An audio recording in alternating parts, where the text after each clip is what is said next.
Recovery Queen Melissa presents Tales from the Trap, the friends we've lost. Hi guys, so this isn't going to be an episode or anything like that. I got a question or just a comment that I really wanted to talk about. So I just posted a video. I go through somebody asked what was the reason that you stopped wanting to die and you started to want to live. So I told them the catalyst that got me into recovery.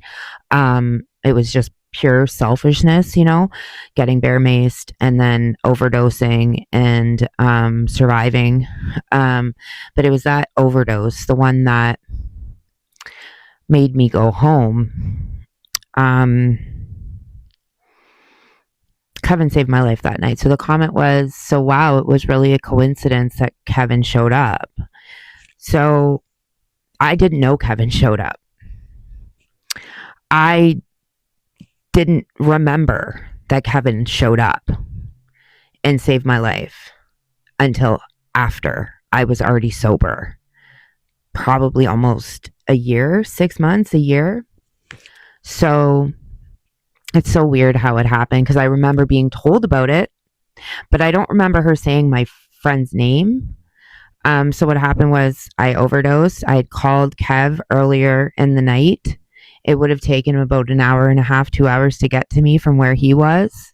The fact that he'd got in his truck and drove to me, it still doesn't, I don't understand it. Kevin and I were not that close at the time. We were spending a lot of time together because we were both fucking bad drug addicts. I'd known him for 20 years, but we weren't close, at all. We used together, we fucked together online, we fucked together online. What the fuck? We fucked with each other online, we talked and shit and posted stuff and tagged each other, but we weren't besties. We were both just addicts. And he'd been through some shit, I'd been through some shit. We were both at a rock bottom. And he was at my house all the time. But it was just one of those things that happened. It wasn't we built this friendship or anything. We just knew each other forever. I knew I could trust him. And that was that. So and he had been in my house constantly. So when the guy wouldn't leave my house, the first thing I thought of is, I'm going to call Kevin, see where he's at, to see if he's in town so he can come get this fucking clown ass out of my house.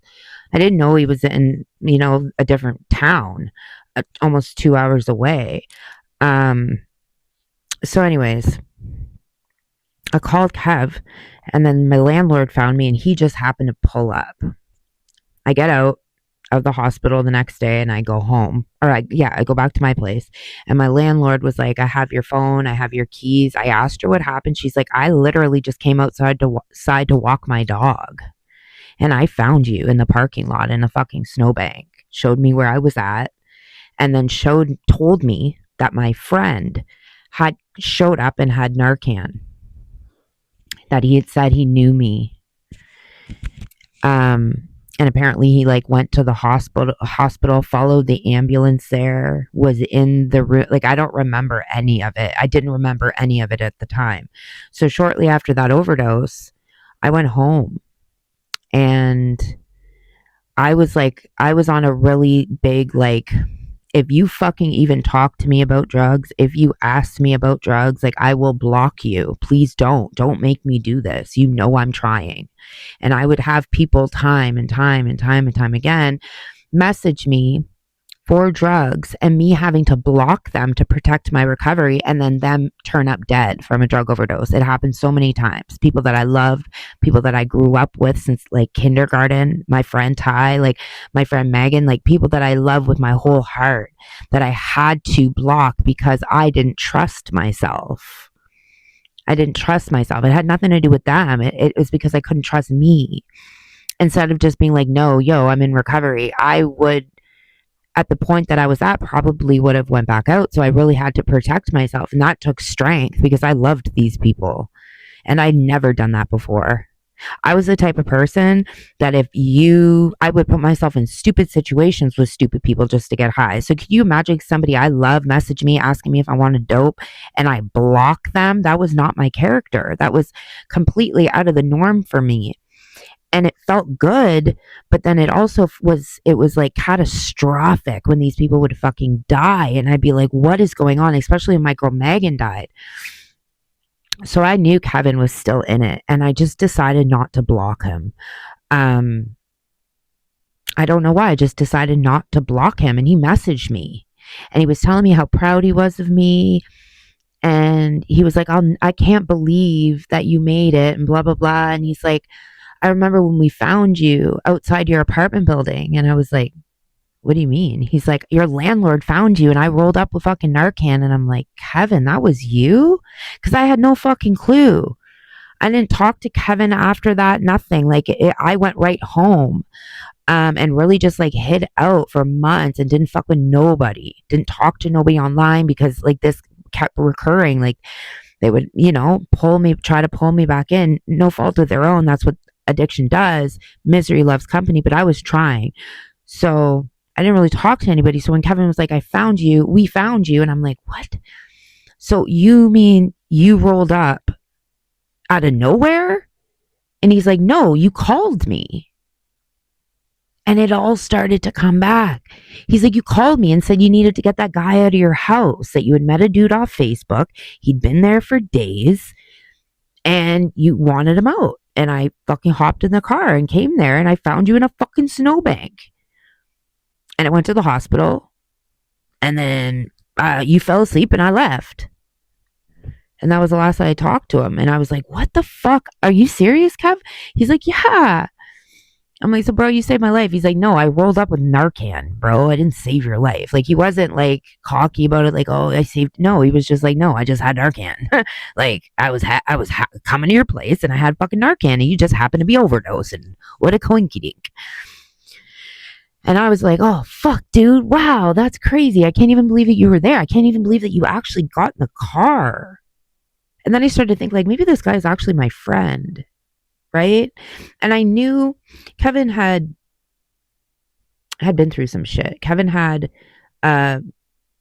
accusation. I know it's an accusation. I know it didn't happen, and I have no problem saying it didn't happen because I know who the accusation came from and where it stemmed from, and I know the people, and I know Kev, and I've known them all for 20 fucking years, so I understand how that world works. So when somebody is accused of something, especially when it's something like, I don't want to get into like graphics or nothing, but it was some shit that even if you're not here anymore, people are still going to be saying you're a piece of shit for it. Okay. There was like some sexual grapeage that apparently he perpetrated. And I know for a fact that did not happen. I know for a fact what they said did not happen and whatever. Okay. So I always defended Kev. Because I knew where the fuck that shit came from. I have no problem saying it. Come at me, bitch. Come at me. I'll look you right in the fucking face and say, Kevin fucking Boyle didn't do what you accused him of doing. Period. Call me a goof for loving Kevin. I don't give a shit. I love Kev. Always will. He saved my life. And regardless of that, I fucking loved him before that, bruh. So, before he was dead, I knew it wasn't true. I knew it was not true. Period. And it's funny because after I stopped hanging out with Kev, like around that time, I started hanging out with the person that actually accused him of doing it. And that chick's a piece of fucking garbage, like trash, piece of shit, not good person, still out there doing the same fucking shit she was doing when I was still in it. You know what I mean? I'm just saying. So Kev had some accusations. I knew it wasn't true. And I had contact with him, and then it got sporadic. And then it just stopped. And then I saw he had died of a drug overdose. So, I don't know. I always talk about Kev just because he's part of my story. He's part of my story after I got out of jail. He was with me a lot. So he's a part of it. And he was never the kind of person that, like, would see you doing well and try to pull you back. Like Kevin was not the kind of person that'd be like, hey Mel, you want to get high? Knowing full well I was trying to get better. He'd be messaging me with encouragement, telling me how good I looked, telling me like, damn girl, you are fucking killing it. Like, I'm so proud of you. So when he lost his life, I was devastated. Devastated. Because I had just found out, he had just told me that that it was him. You know?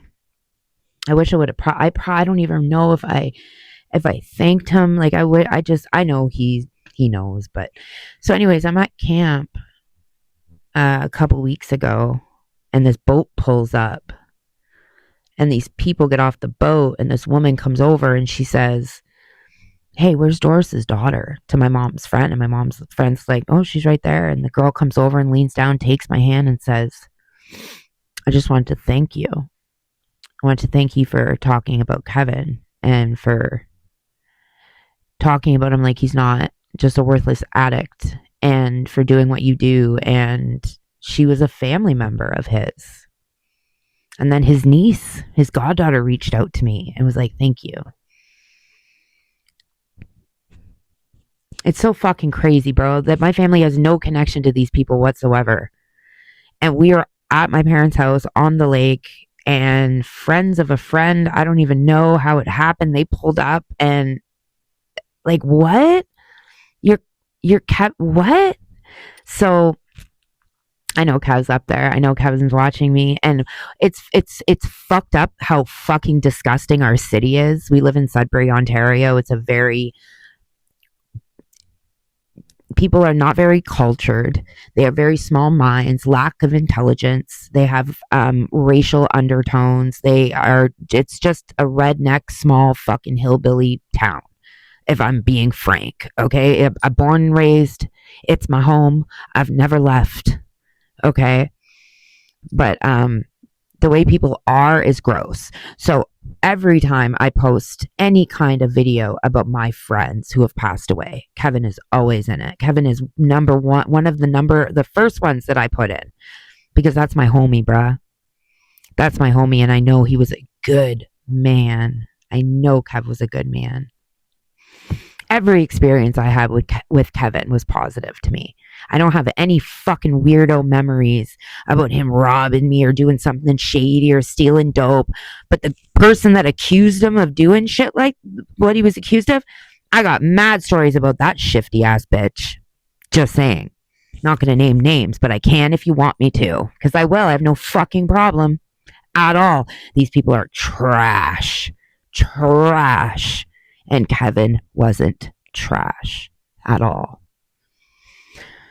So every time I make a video about my friends that I lost, like I'll make a montage for like addiction awareness, like overdose awareness month. I'm having a hard time talking. I just did an interview with another news outlet today, and I'm talked out. Yeah, so I always add Kev. And I've had pieces of shit, goofy ass drug addicts still stuck in the trap on the street, selling dope, selling their ass, doing whatever the fuck they have to do, out here with the nerve to say shit about Kevin under my videos. Somebody actually said Kevin is a piece of shit, or Kevin was a piece of shit. What do you gain from doing that, bro? What do you gain from doing that? I guarantee you I know who it was, because I know these dumb fucking trashy people who I used to fuck with when I was delusional. They watch me. They watch me not to tell me how great I am, not to tell me that I'm helping people, not to tell me that they're proud of me. They watch me to judge. They watch me until they can say something, and from some burner fucking account that I don't know who it is. Bitch, I know exactly who it is, Pookie. I know y'all are all watching. Trust me, I do. Trust me, I do. And it's crazy because I've never ran into these fucking trashy ass people on the street. But the day will come and we will have words. Let me just say that. We will have words. Because you have to be a serious fucking deluded sick fuck to go on somebody's video that is about overdose, or the people we have lost in our community, regardless of what you fucking think of these people, okay, bruh? To have that much, there's no class. Like, you have no class, you have no integrity, you are a literal shell of a fucking human being to be able to go there on a video to say something negative about a person that's dead. That shows so much about their character.